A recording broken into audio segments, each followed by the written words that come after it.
ये है jet aircraft. इसकी रफ्तार कितनी होती है जेट एयरक्राफ्ट की, कोई बता सकता है? 1200 किलोमीटर। नहीं, इसकी जो रफ्तार होती है जेट एयरक्राफ्ट की वो 2650 किलोमीटर पर आवर होती है। कितनी तेज दौड़ता है? 2650 किलोमीटर पर आवर। एक घंटे में 2650 किलोमीटर दूर तक चला जाएगा। ठीक है। इंडिया की हाइट कितनी है टॉप से बॉटम तक, ये आप बताइएगा। ठीक है। और स्पीड ऑफ साउंड की बात यहाँ पे हो रही है, तो स्पीड ऑफ साउंड आपको पता होना चाहिए 1200 किलोमीटर पर आवर होती है, लगभग अबाउट 1200 किलोमीटर पर आवर।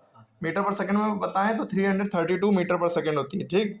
तो स्पीड ऑफ साउंड के भी 2 गुना से ज़्यादा, 2 गुना से डबल से ज़्यादा स्पीड होती है जेट एयरक्राफ्ट की। तो जब इतनी रफ्तार से कोई चीज़ जा रही होगी तो बहुत तेज़ आवाज़ करेगी ना, उसकी आवाज़ बहुत तेज़ होगी। उसी आवाज़ को हम कहते हैं सोनिक बूम। उसी आवाज़ को जब इतनी रफ्तार से चलेगा तो उसकी आवाज़ क्या होगी? बहुत तेज़ होगी। उसी को कहते हैं सोनिक बूम। तो सुपरसोनिक स्पीड क्या होती है? जिसकी स्पीड, जब स्पीड साउंड की रफ्तार से ग्रेटर देन हो, ज़्यादा हो। साउंड की रफ्तार 1200 किलोमीटर पर आवर होती है ना, जब रफ्तार किसी भी चीज़ की, चाहे वो ऑब्जेक्ट हो, गाड़ी हो, जहाज़ हो, अगर उसकी रफ्तार 1200 किलोमीटर पर आवर से ज़्यादा है, स्पीड उससे ज़्यादा है, तब वो सुपरसोनिक स्पीड कहलाएगी। ठीक। तो सुपरसोनिक स्पीड कहलाती है। ठीक।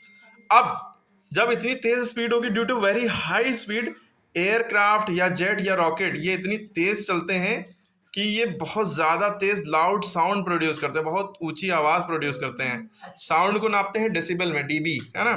उतनी तेज प्रोड्यूस करते हैं जिसके जो साउंड वेव्स जो जनरेट होती हैं उन्हें हम शॉक वेव्स कहते हैं। क्या कहते हैं? शॉक वेव्स एयर में जनरेट होती हैं। ये अपने चारों तरफ इतनी तेज आवाज़ करते हैं जिन्हें हम शॉक वेव्स कहते हैं।